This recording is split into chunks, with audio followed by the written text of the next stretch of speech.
Hi, this is Kajal. I had a wonderful opportunity to do my evaluation on a 2-month-old baby who is the son of a colleague of mine.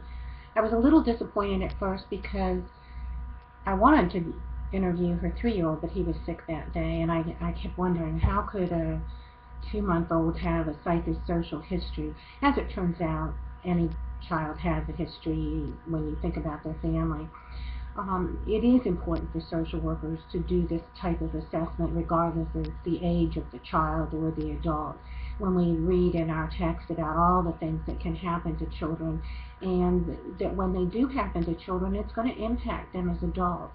Um, I can't help but thinking all weekend about the shooting at the campus in Oregon and wondering, was anybody there that would have assessed this young man and what was going on in his childhood that maybe would have helped people understand about aggression and anger that he had. So again, we know that even in utero, children can start to develop aggression. So very important for social workers to be involved in screening and early intervention programs, not just with the children but with their parents, to help them understand what can happen. The tool we used for the developmental assessment is an appropriate tool for children in any culture. Ashford and LaCroix say that it can be used, and that while the age limitations may be a little different, that the developmental stages, the milestones would remain the same in the same sequence. So it is appropriate.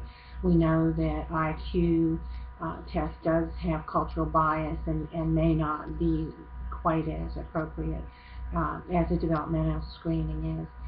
I enjoyed the opportunity to do this. Again, I was a little concerned that I wouldn't have much to talk about with a 2-year-old, but in fact, his family is the quintessential American family, 2 children, both parents working.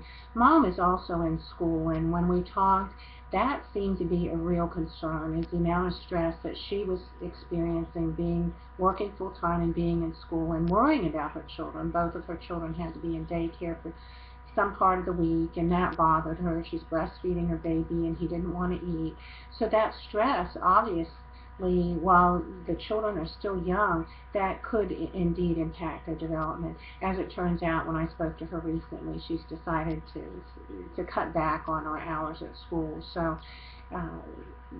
that is what I talked to her about, the biggest stressors in her life. And again, how old the children were, these were real things that could indeed impact their growth and development.